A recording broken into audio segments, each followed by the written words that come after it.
조선시대 장만이라는 사람이 쓴 구절양장가가 있습니다.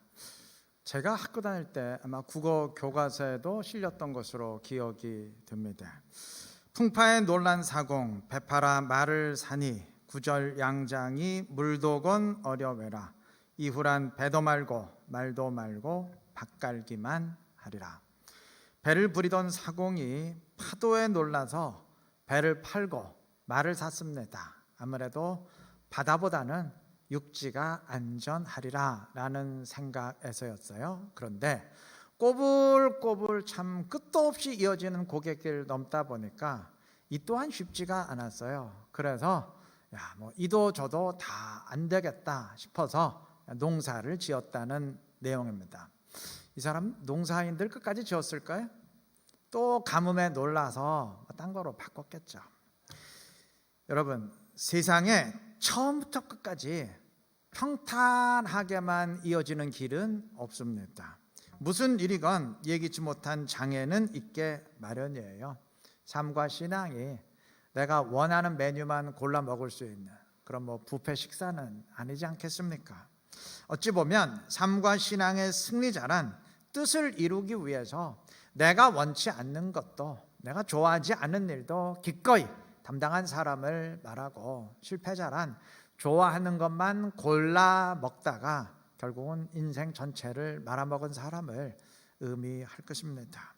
그럼에도 많은 사람들은 예기치 못한 장애가 닥칠 때 그 문제를 뚫고 나가기보다는 포기하고 변명하는데 훨씬 더 익숙합니다. 이게 똑똑한 사람들도 그럴 때가 있어요. 아니, 어찌 보면 똑똑한 사람이 훨씬 더 그럴 가능성이 높은지도 모르겠어요. 왜냐하면 똑똑한 사람들은 두뇌 회전이 빠르기 때문에 어떤 일에 고비를 넘기지 못했을 때 그 이유를 남들보다 훨씬 잘 설명합니다. 그건 정말 어쩔 수 없는 일이었어 라는 식의 변명에 아주 탁월한 논리를 발휘한다는 말입니다. 그래서 자신이 도중에 포기한 이유를 다른 사람들도 다 납득하고 동조하게 만드는데, 문제는 그 변명이 너무 탁월하다 보니까 그만 깜빡 자기도 속을 때가 있다는 겁니다. 그래서 남들로부터 자기 자신을 확실하게 방어는 하는데, 다시 말하면 저 사람이 도중에 그만둔 거는 능력이 부족해서가 아니고 정말 어쩔 수 없는 상황이기 때문이야. 그나마 사람이 똑똑하다 보니까 제때 빨리 깨닫고 그만둔 거야. 이런 식으로 모두를 납득시킴으로써 여전히 남들로부터 똑똑하고 능력 있는 사람이라는 인정은 받는데, 문제는 그래봤자 현실적으로 달라지는 건 아무것도 없다는 사실입니다. 그저 포기하고 실패했다는 거, 그 이상도 이하도 아니에요. 때론 똑똑함도 단점이 될 수 있고, 이거 심하면 병됩니다. 병. 오늘날 이러한 병에 빠진 사람들이 많아요. 이 목사 가운데도 많고 성도들 가운데도 많습니다. 여하튼 변명과 합리화의 천재들이 많아요. 어찌 보면 똑똑한 것 같고 자기 방어에 능한 것 같지만 결코 똑똑한 거 아닙니다. 그거 병입니다. 병. 신앙의 발전 가로막고 하나님의 응답과 복을 가로막는 영적인 병입니다. 그리스도인들은 실행엔 똑똑해야 되지만 절대 변명에 똑똑해서는 안 됩니다. 정직해야 되고 우직해야 됩니다. 예수님이 십자가 죽음과 부활을 처음 말씀하셨을 때 제자들은 충격을 받았어요. 아니, 도대체 그게 가당키나 한 일입니까? 되레 주님을 책망했어요. 사실 논리적으로 따지면 이들의 말이 맞아요. 하나님이 십자가를 대신 진다는 그 말 자체가 안 되는 일이에요. 만약 주님이 십자가를 내가 질 수 없는 이유, 그 조목조목 따졌더라면 100가지, 1000가지, 아니 10,000가지 이유를 댈 수도 있었을 겁니다. 그럼에도 주님은 우직하게 그 길 가셨어요. 인류 구원은 그래서 이루어진 겁니다. 이방 여인인 수로보네게 여인이 자기 딸 고쳐달라고 주님께 왔을 때 주님은 자녀의 떡을 개들에겐 주지 않는다, 아주 매몰차게 거절하셨어요. 이건 단순한 거절이 아니고 가련한 여인을 개라고 부른 아주 치욕적인 반응이에요. 아마 전혀 예상치 못한 예수님의 반응에 이 여인이 엄청난 충격을 받았을 겁니다. 야, 이건 일반 사람도 최소한의 인격이 있는 사람이라면 이 불쌍한 사람을 개라고 부르면서 모욕하진 않는데 어떻게 이분이 이런 몰상식한 태도를 보일 수 있는가? 막 깜짝 놀랐을 거예요. 만약 이때 이 여인이 이건 아니잖아, 이건 내가 예상했던 일이 아니잖아, 이건 절대 있을 수 없는 일이잖아 하며 돌아섰다면 얘기는 그것으로 끝났어요. 하지만 이 여인에게 그럼에도 주님을 신뢰하고 붙드는 믿음이 있었어요. 다시 말하면 주님이 저렇게 말씀하실 때는, 이분이 이런 식으로 말씀하실 때는 이건 분명 그만한 이유가 있을 것이다 믿고 신뢰하는 믿음이 있었고, 예수님의 의도적인 시험을 통과한 이 여인의 믿음은 응답이 되었습니다. 만약 요단강 앞에선 이스라엘이 가나안 땅에 들어가는 건 우리가 원하는 일이지만 이런 식으로 요단강에 뛰어드는 건 이거 전혀 예상치 못한 일이잖아. 이거 요단강 안 건, 이 강물 안 건너지면 우리 다 죽게 되는데 이거 절대 함부로 할 수 있는 일은 아니잖아 라는 식으로 생각했다면 이 사람들 영영 가나안 땅에 못 들어갔습니다. 만약 데살로니가 교회 성도들이 신앙으로 인해서 극심한 핍박을 당하면서, 예수 믿는 건 좋은데 그것 때문에 이렇게 고통을 겪는 건 이건 전혀 우리가 생각지 못한 일이잖아, 이거 언제까지 이럴 건데, 이런 식으로 반응했다면 데살로니가 전후서는 오늘 남아있지 않았을 겁니다. 바꾸어 말하면 주님의 응답을 받고 주님의 기쁨이 된 신앙의 인물들은 모두 순종을 가로막는 장애물을 만났음에도 이에 굴하지 않고 꿋꿋이 신앙의 길을 걸어갔던 사람들입니다. 야곱은 허벅지 관절이 어긋난 상황에서도 굴하지 않고 여호와를 붙들었고, 다니엘은 여호와께 드리는 기도를 멈추지 않으면 사자굴에 던져진다는 사실을 빤히 알면서도 굴하지 않고 끝까지 기도를 붙들었고, 에스더 역시 자기가 불쑥 나타난 것을 왕이 기뻐하지 않으면 죽임을 당할 수 있다는 사실을 뻔히 알면서도 굴하지 않고 왕 앞에 나아갔습니다. 이들 모두 이건 정말 어쩔 수 없는 상황이잖아, 정당화하며 포기할 수 있는 상황에 있었음에도 뜻을 굽히지 않았고, 그러했기에 주님이 이들을 통해 역사하시는 인물들이 될 수 있었던 겁니다. 우리 모두 마찬가지입니다. 신앙생활 자체가 영적 싸움인 이상 신앙을 가로막는 장애는 늘 있기 마련입니다. 이상한 것 아니에요. 만약 장애가 없다면 그게 정말 이상한 겁니다. 아니, 사단이 가만히 있다는 게 그 말이 안 되잖아요. 우리가 지금 당하고 있는 이 코로나 상황 역시 전혀 예기치 못했던 영적 장애 아니겠습니까? 명심해야 됩니다. 내가 순종할 수 없는 이유를 수도 없이 댈 수 있을 것 같을 때, 얼마든지 이건 정말 어쩔 수 없다고 정당화할 수 있을 것 같을 때 내가 순종해야 되는 이유, 또 순종할 수 있는 이유 딱 하나만 명심하면 됩니다. 주님이 명하셨고 그렇게 할 수 있도록 보증하십니다. 더 이상 무슨 이유가 더 필요하겠습니까? 변명에 익숙한 사람이 아니라 순종에 익숙한 사람 되시기 바랍니다. 자기 방어에 똑똑한 사람이 아니라 순종에 똑똑한 사람 되시기 바랍니다. 다시 말하면 헛똑똑이들 되지 마시고 정말 똑똑한 사람, 정말 지혜로운 사람 되시기를 바랍니다. 주님이 그러한 우리를 기뻐하시고 그러한 우리를 통해서 주님의 뜻을 이루어 가실 줄로 믿습니다. 오늘 마가복음 4장의 마지막 부분과 5장 첫 부분을 본문으로 읽었는데 두 가지 사건이 기록되어 있어요. 예수님이 바람과 바다를 잔잔케 하신 사건과 이어서 군대 귀신 들린 자 고친 사건이에요. 너무 길어서 고치는 장면까지 우리가 읽지는 못했는데 내용은 다 아시죠? 자, 이 두 사건이 증언하는 예수님의 모습은 이전과는 사뭇 다릅니다. 예수님은 지금까지 많은 병자를 고치고 귀신을 쫓아내는 이적을 행하셨기 때문에 기적 자체는 하등 생소한 게 아니에요. 그런데 본문의 경우는 결이 달라요.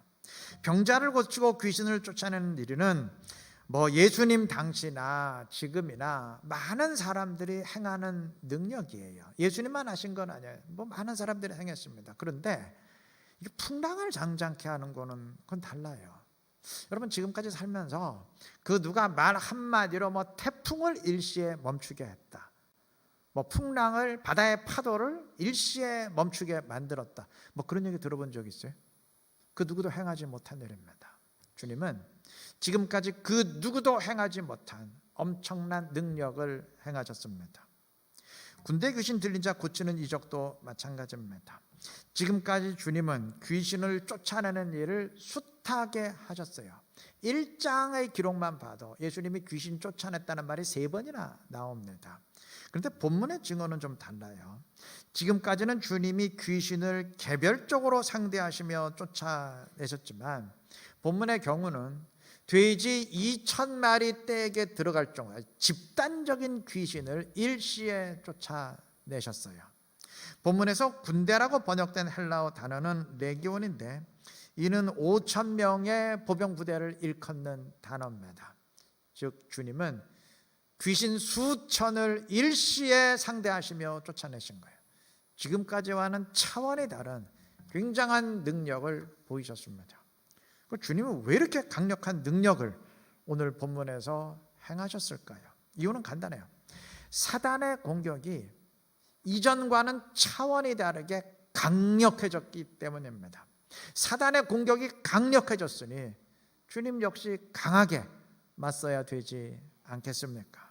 39절은 예수께서 바람을 꾸짖으시며 라고 했는데 이 말이 좀 이상하게 들릴 수 있죠.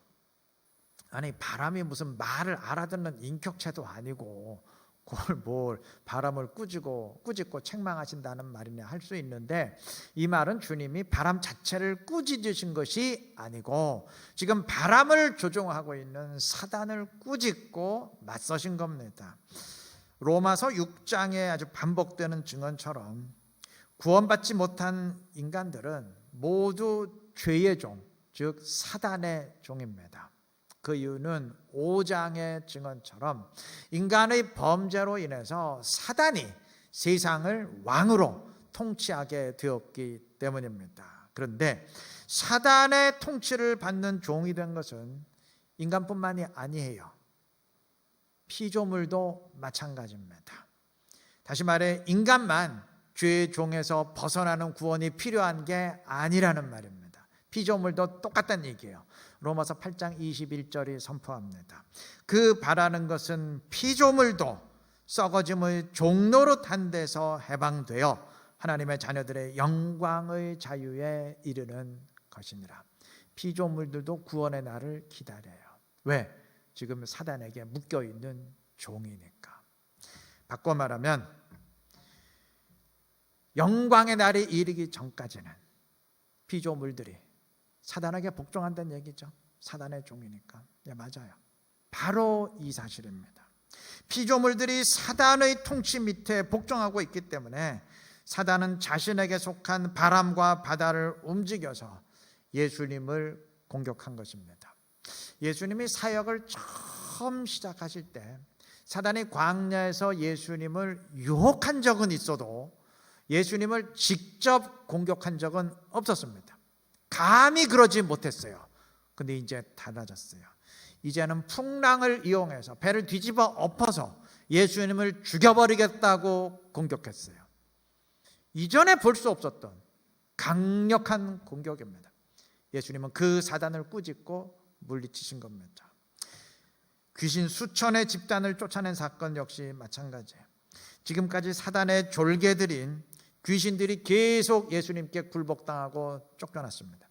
자, 이런 일이 계속 이어지다 보니까 이제 사단의 세력들도 비상이 걸렸어요. 야, 더 이상 이렇게 계속 당할 수는 없다.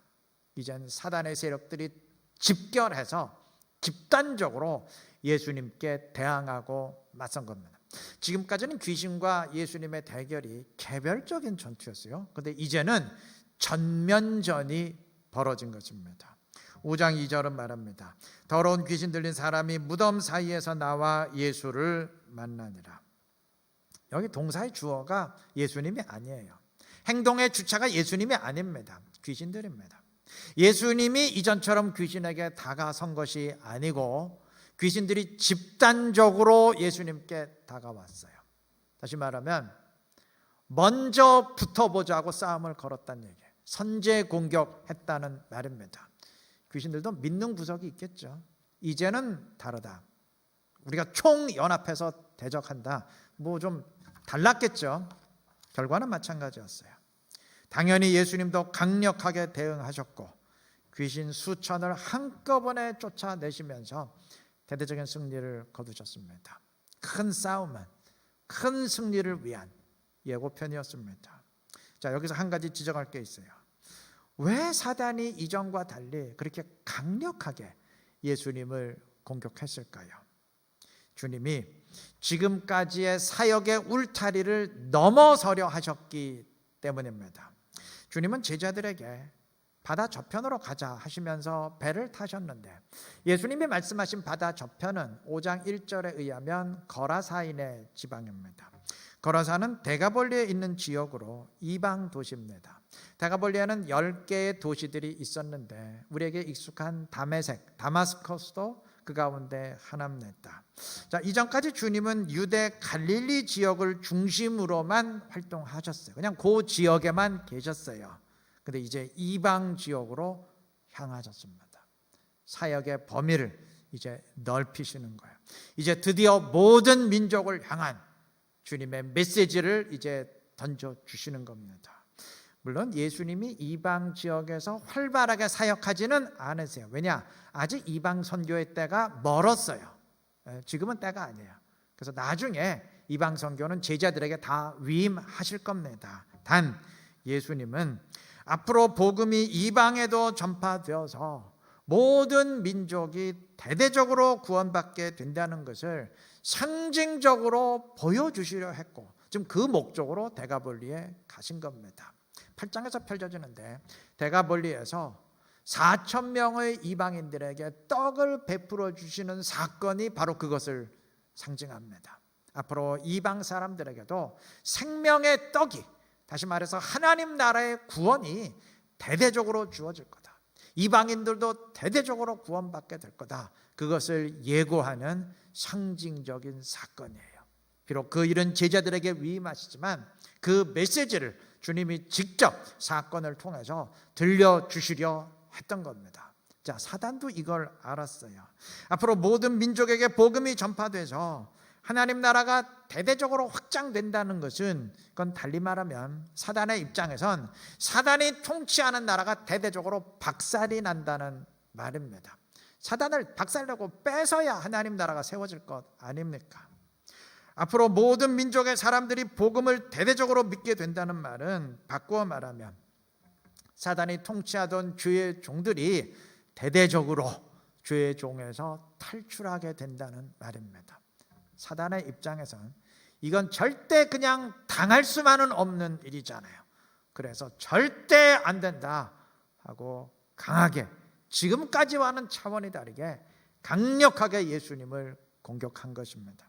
예수님은 승리를 거두셨어요. 자, 두 번의 공격이 다 실패로 끝났습니다. 근데 남아있는 세력이 하나 더 있어요. 여러분, 사단이 조종할 수 있는 세력은 세 가지입니다. 첫째, 귀신들. 사단의 졸개들이니까 당연히 사단이 조종하고 움직일 수 있죠. 그 다음에 사단의 종이 된 자연세계, 피조세계. 사단의 종이니까 당연히 조종할 수 있죠. 근데 이도 저도 안 되면 남아있는 최후의 보루가 있어요. 사람들, 죄의 종이 되고 사단의 종이 된 사람들, 사단의 통치 밑에 있기 때문에 사단은 이들을 조종할 수 있습니다. 이제 마지막으로 사람들을 조종해서 예수님을 공격합니다. 자, 예수님이 집단 귀신을 쫓아냈어요. 승리하셨어요. 그런데 문제는 예수님의 이적을 본 사람들의 반응이 이전과는 정반대로 달랐습니다. 지금까지 사람들은 예수님께 열광적으로 환호하면서 박수를 보냈어요. 3장 8절에 의하면 유대 지역의 거주자들은 물론이거니와 두로와 시돈 같은 이방 지역에 거주하는 유대인 교포들까지도 예수님께 몰려들었다고 증언합니다. 여러분, 당시는 인터넷이 없던 시절입니다. 전화, TV, 편지 이런 거 없던 시절이에요. 다시 말해서 해외까지 소문이 들려지기가 극히 어려운 시대예요. 그런데도 워낙 예수님의 인기가 치솟다 보니까 해외까지 소문이 나서 해외 교포들까지 몰려들 정도로 열광적으로 환호했습니다. 예수님 그 환호를 받으셨어요. 그런데 이번엔 달라요. 5장 17절은 사람들이 예수님께 그 지역을 떠나달라고 요청했음을 증언해요. 마을 사람 전체가, 거라사 지역 사람 전체가 예수님께 추방령을 내린 것입니다.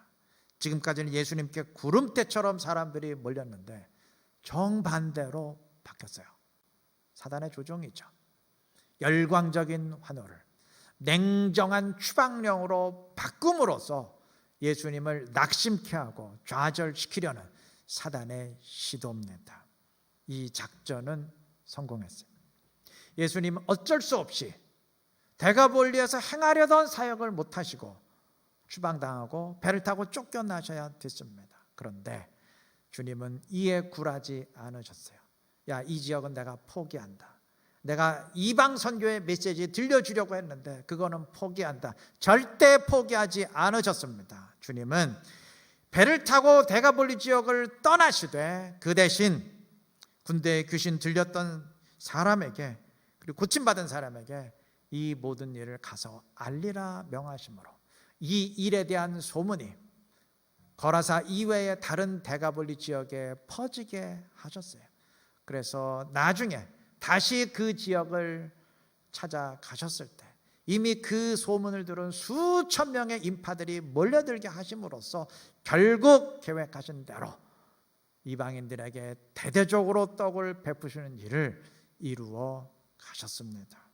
본문의 사건을 한 문장으로 정리한다면 사단이 대대적인 공격과 방해를 통해서 주님의 뜻을 막으려 했지만, 주님의 입장에서 말한다면 예상치 못한 강력한 공격이 찾아와서 결국 예수님도 쫓겨나야 됐지만, 그러나 주님 이에 굴하지 아니하고 결국 아버지의 뜻대로 일을 이루어 가셨습니다. 예수님 물론 하나님이시지만 동시에 피곤함을 느끼시고 배고픔을 느끼시고 슬픔과 통증을 우리와 똑같이 느끼시는 인간이셨습니다. 인간의 연약함을 똑같이 지니고 계셨습니다. 사단이 풍랑으로 배를 뒤집어 엎어서 예수님을 죽이려 했을 때 아마 예수님에게도 두려운 감정이 유혹했을 겁니다. 주님을 흔들었을 겁니다. 수천의 귀신들이 집단적으로 연합해서 선제 공격했을 때 아마 주님도 순간 멈칫하셨을 겁니다. 사람들이 환호를 보내기는커녕 냉정하게 추방령을 명했을 때 내가 뭐 때문에 이런 자들을 위해서 내가 희생해야 되나? 아마 예수님에게도 낙담과 허탈함의 유혹이 찾아왔을 겁니다. 주님 다 이기셨어요. 다 이기시고 꿋꿋하게 그의 길 가셨습니다. 우리도 그러해야 됩니다. 여러분, 신앙의 여정에 절대 꽃길만 펼쳐지지 않습니다. 때론 두려운 마음이 엄습할 수 있고 때론 숨이 멎을 것 같은 움찔한 순간이 찾아올 수 있습니다. 그러나 이겨야 됩니다. 그리고 이길 수 있습니다. 주님이 이기게 하시기 때문입니다. 장애는 이기라고 있는 것이지 멈추라고 있는 게 아니에요. 장애는 그럼에도 불구하고 승리하라고 있는 것이지 핑계대고 무너지라고 있는 것이 아닙니다. 포기하라고 있는 것이 아니에요. 우리에게 큰 싸움을 허용하시는 것은 더 큰 승리를 주시기 위함이지 우리를 괴롭게 하기 위함이 아닙니다. 이 사실 꼭 인식하시고 어떤 상황에서건 영적 싸움을 싸우며 주님 신뢰하시기를 바랍니다. 그래서 영적 싸움의 승리를 통해서 주님의 기쁨이 되고 주님의 영광 더 충만히 드러낼 수 있는 지혜롭고 복된 우리 이루는 게 모든 성도님들 되시길 그리스도의 이름으로 축원합니다.